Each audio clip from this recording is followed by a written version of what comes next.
Hey guys, hope you are well. Just thought I'd let you know before I start the video that I've decided to restart the Patreon account. So if you would like to support the channel for just £5 a month, you can click the link in the description down below. So it's just £5 a month. It'd mean a great deal if you guys could help support. But the two main things I'll be doing on the Patreon, number one, there'll be like audio podcasts. So rather than creating multiple videos for YouTube, say there's a signing, for example, there's either be an article that I'll do write-ups for, or I'll just do a quick 5-10 minute podcast, or some 30 to hour long podcast that I'll just throw up on there, listen to it on the, in the car to work, coming back from work. You just want to chill and listen to something in the background, that's available for you. And yeah, so the latest write-up, the first one on there, are my chosen squads for England and Samoa for the upcoming series in October. So if you sign up to the Patreon, link in the description, you can check that out and help me out for just £5 a month. That'd be greatly appreciated. But let's crack on with the video. So to recap my predictions from last week, I got 4 out of 6. The ones that I got wrong was Warrington to beat Salford and Leeds to beat Hull FC. Two very disappointing results there. But I'm pretty happy with how things have gone overall so far. I'm okay with 4 out of 6. It's all right. But on the season so far, 63 out of 84, which is 75%. I'm pretty happy with that. I do want to push for 80% if I can. But I need a good few 5 and 6 out of 6s over the next couple of weeks. That'd be a huge help. But that's my recap for last week. Let's crack on with the first game. So, kicking off round 15, we have the Castleford Tigers taking on Hull Kingston Rovers. Starting with league position, Castleford sit in 10th, Hull KR sit in 3rd. In terms of recent form, Castleford have won 1 in their last 5, Hull KR have won 4 in their last 5. And for my power rankings, I have Castleford in 10th, Hull KR in 3rd. For player availability, Westerman and McShane are both to be confirmed on when they'll be available. Gildart is out on the side of Hull Kingston Rovers still. Burgess and Batchelor are both to be confirmed, so we'll see about them. At the moment, I think Castleford can do some good work in attack. Defensively, there's still some problems there. And against a really strong team like Hull KR, they might struggle. I don't think it's going to be a complete blowout, but I do think Hull KR should be pretty comfortable in this game. I think Castleford can certainly put up some points because of the likes of Miller and the likes of Tex Hoy, especially how he's been such a great support player at the moment. But I think the work that May and Lewis have been doing on both sides of the ball, both sides of the field for Hull KR, and Evalds with his support plays recently have been really good. Defensively, Hull KR put in some good shifts as well. I think Castleford will score points, but I think Hull KR will do a good job to restrict it. And Hull KR will put up a solid number of points, but nothing astronomical, because what I'm hoping for Castleford is that defensive performance against Wigan is something that they could potentially replicate this week and not allow things to get too ugly. But I do think Hull KR will be pretty comfortable in this game. So I'm going to go with Castleford Tigers 12, Hull Kingston Rovers 26. Next up, we have the Wigan Warriors taking on London Broncos. Starting with league position, Wigan are in 2nd, London are in 12th. In terms of recent form, Wigan have won 5 in their last 5 games. London have won 1 in their last 5 games. In terms of my power rankings, I have Wigan in 1st, London in 12th. For player availability, the only key player to really mention is that I believe Field is out for a couple of weeks. For me, this is very simple. Wigan should win.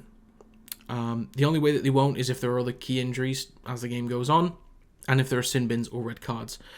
London's ability to defend against quick teams is unfortunately non-existent. Unfortunately.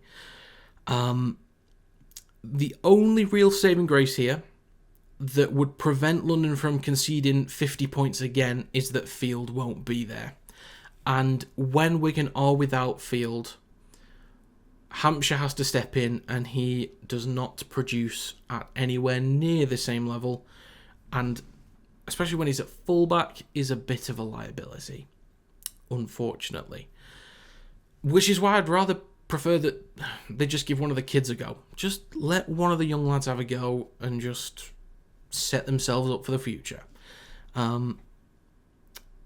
Wigan should be fine. There's not really too much technically to go through here. Scored less than I expected last week, but still defensively really solid.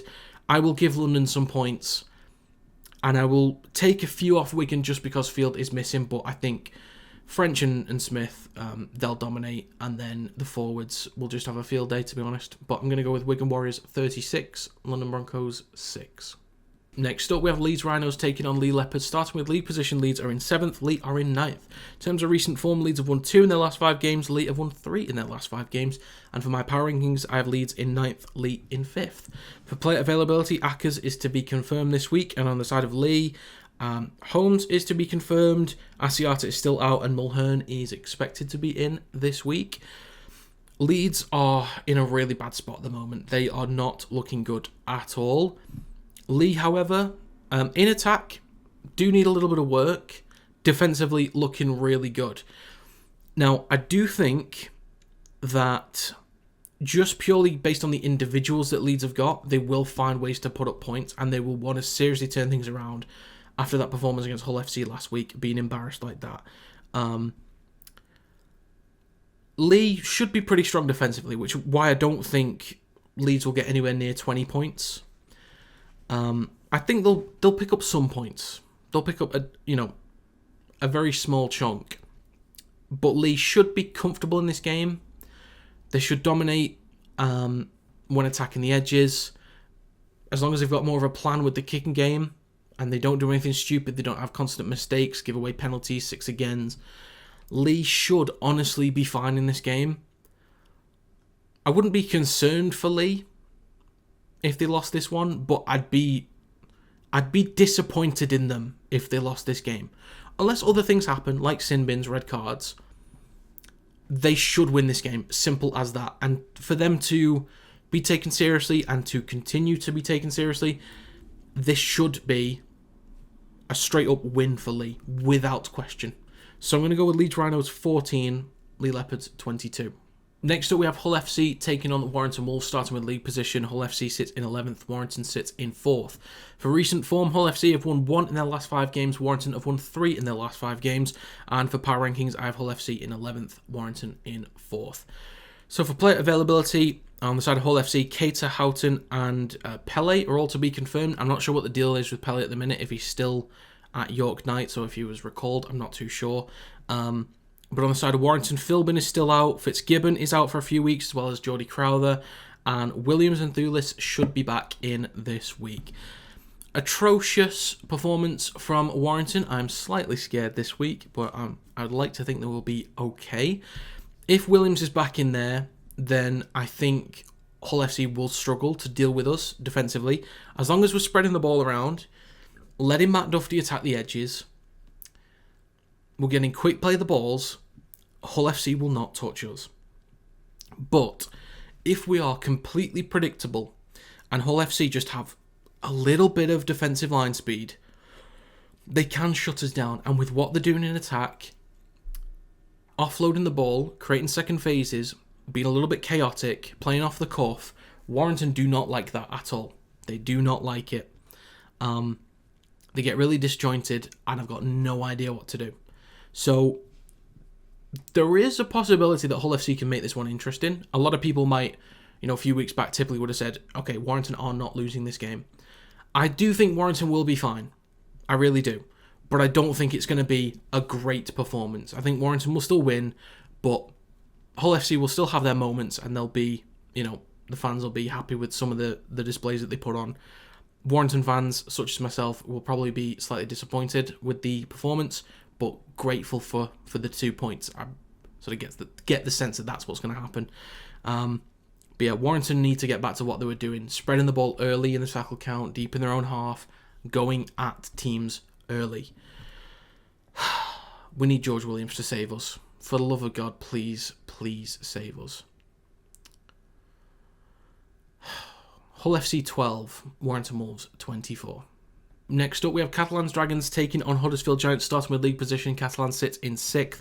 Huddersfield are in 8th. For recent form, both have only won 1 in their last 5 Super League games. And for power rankings, I have Catalans in 7th, Huddersfield in 8th. For player availability, there's no one really to talk about for Catalans. They've got most of the players that were on their injury list back from last week. There's a few that might still have some nagging injuries, so we'll see how that goes. But on the side of Huddersfield, Savelio will be out. Levette, Swift, Murchie and Cudjoe all to be confirmed, and Yates is out. So yeah, a few key names there to worry about on the side of Huddersfield, which is why I think this works out pretty nicely for Catalans. If Huddersfield had at least kept up with some of their consistency that they had maybe a month and a half, 2 months ago, then I'd have a bit of concern. But with the inconsistency they have at the moment, and with the players that could be unavailable, this comes at a great time for Catalans. With them getting the majority of their key players back in, hopefully having a somewhat okay performance in the spine, Catalans should be fine in this game. Now, I predicted them to beat Huddersfield in the Challenge Cup. This was the same fixture, Catalans at home, and yeah, look how that turned out. But I do think that this is a different Huddersfield team now. This is not a team that I was thinking, oh yeah, they can do well on their best day. They can do well on their best day, but their best day is few and far between at this point. It's very, very irregular to see them play well. Catalans, they need to start turning things around. It feels like there's a slight lack of ruthlessness in their team at the moment, but they can still connect pretty well in attack at times. It's just also a little bit few and far between. They should be okay through the middle. With the size of their pack, they should be fine. And with the individuals, with the way that they've been performing slightly more consistently than the key individuals on the side of Huddersfield, I do think Catalans should be okay in this one. But if they do lose, then I will start to panic for them. But I'm going to go with Catalans Dragons 20, Huddersfield Giants 8. Finally, for round 15, we have Salford Red Devils taking on St Helens. Starting with league position, Salford are in 5th, Saints are in 1st. In terms of recent Super League form, Salford have won 2 in their last 5, Saints have won 4 in their last 5. And for my power rankings, I have Salford in 6th, St Helens in 2nd. For player availability, Cust and Briley both to be confirmed this week.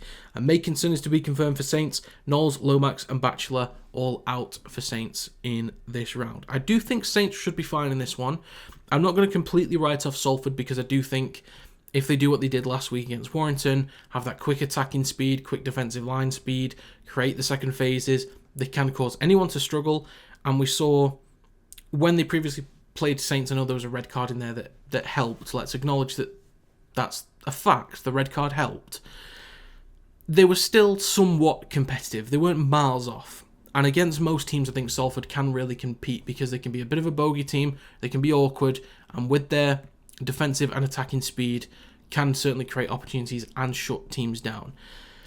Saints, pretty easy performance. Not really much of a challenge against London. I think they'll be okay in this game as long as they keep up with the speed of Salford, which I think they'll be able to do a lot better than Warrington did. I don't think they'll worry too much about the attacking one-dimensionality.